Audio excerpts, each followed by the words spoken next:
Bueno, buenas tardes, muchas gracias por la invitación. Yo creo que antes de comenzar a debatir los distintos argumentos a favor y en contra de la despenalización del aborto y de la interrupción voluntaria del embarazo, deben ustedes recordar algo un poco básico, que es que la democracia constitucional en la que hemos decidido resolver nuestros desacuerdos morales más profundos establece algunas reglas deliberativas básicas. Es decir, las razones por las cuales valoramos todos los que estamos acá a la democracia y a la Constitución implican que no cualquier argumento es legítimo, válido, a la hora de decidir, por ejemplo, sobre el alcance y los límites de los derechos de las personas.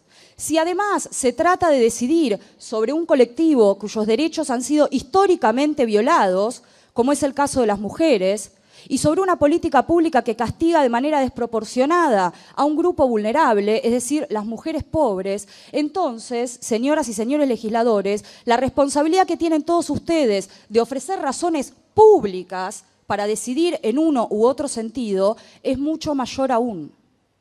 Sin perjuicio de que, por supuesto, todo puede ser dicho en este Congreso de la Nación, tienen ustedes el deber de discriminar entre todo lo que aquí se dirá durante estos meses, qué argumentos cuentan porque constituyen razones públicas y qué argumentos no cuentan, porque están basados en prejuicios, porque están basados en gustos personales, porque están basados en reacciones emocionales. Lo que ocurriría, por ejemplo, si yo les mostrara ahora en este video un video de cómo se lleva adelante un aborto quirúrgico, como ocurrió esta mañana, o si yo les hiciera escuchar el sonido de mi ecografía durante mis 2 embarazos. Eso no es un argumento, eso no es una razón. Tampoco es un argumento de los que cuentan una proposición que no resiste un mínimo test de evidencia. Tampoco lo es un argumento que es contrario o inconsistente con otro argumento o con otra conducta que yo sostengo, porque eso sería tener una inconsistencia lógica. En definitiva, lo que ustedes deben hacer es reflexionar y distinguir en otros, pero especialmente en ustedes mismos, la moral positiva o convencional de la moral crítica. Son 2 cosas distintas. Como dijera Ronald Dworkin en su famosa respuesta a Lord Devlin cuando discutían penalizar la homosexualidad en 1966, un legislador concienzudo a quien se le dice que existe un consenso moral tiene el deber de evaluar las credenciales de ese consenso. Entonces, en ese marco, sus creencias personales, sean religiosas o morales, no interesan en este debate, no son relevantes. Su deber en una democracia constitucional, su deber en el marco de la Constitución que juraron respetar y hacer respetar, y en el marco del sistema democrático, que es el que los puso donde están, es dar razones públicas, razones de las que cuentan. ¿Es razonable que se escuche aquí a las religiones? Bueno, claro, pero solo en la medida en que puedan ofrecer argumentos, razones de las que cuentan. Lo que diga el Papa, la Torá, el Corán o la institución religiosa que fuera en relación al comienzo de la vida no interesa en este debate. Su deber como legisladores no es votar a conciencia. Su deber no es votar a conciencia. Su deber es dar razones públicas, argumentos imparciales que puedan ser aceptados de manera universal por cualquier persona autónoma, cualesquiera que sean sus creencias morales o religiosas. Tampoco es una razón de las que cuentan el eslogan emocional «estoy a favor de la vida». Este no es un argumento que pueda clausurar la discusión, es simplemente una apelación vacía de contenido. Justamente de lo que se trata este debate es de asignarle valor normativo y consecuencias jurídicas a un gameto, a un embrión, a un feto, etc.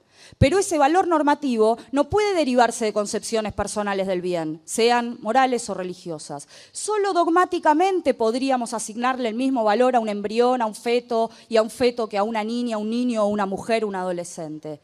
Y un dogma, señoras y señores legisladores, no es una razón. La deliberación democrática presupone el valor de la autonomía personal, es decir, la capacidad de llevar adelante planes de vida. Y también presupone un criterio de valoración incremental. Valoramos más a una niña que a un feto, valoramos más a un feto que a un embrión, etc. La razón por la que valoramos de manera incremental a cada uno de estos seres biológicos es que la ciencia nos indica, no ya que es una persona, pues ese no es el rol de la ciencia, pero sí qué características tiene cada uno de estos seres. Y sabemos entonces a través de la ciencia que los estados mentales y por lo tanto la capacidad de llevar adelante planes de vida de un embrión no son los mismos que los de un feto. Y los de un feto no son los mismos que los de una niña, o una adolescente o una mujer. Pero además, lo que la criminalización parcial del aborto que está vigente pone en riesgo justamente es la vida y la integridad física y emocional de las mujeres. Este argumento de salud pública, el de justicia social y los argumentos constitucionales basados en el derecho a la igualdad y a la autonomía son los que deben impactar en la decisión que ustedes deben tomar sobre cómo evaluar de manera incremental el concepto de persona humana. Entonces, decir que uno está a favor de la vida no es una razón. En todo caso, uno podría usar ese mismo argumento para justificar y explicar un voto favorable a la despenalización y a la interrupción voluntaria del embarazo. Estar a favor de la vida tampoco le impidió al Congreso sancionar el Código Penal de 1921, que no solo penaliza de manera distinta el aborto y el homicidio, sino que habilita el aborto en determinadas circunstancias.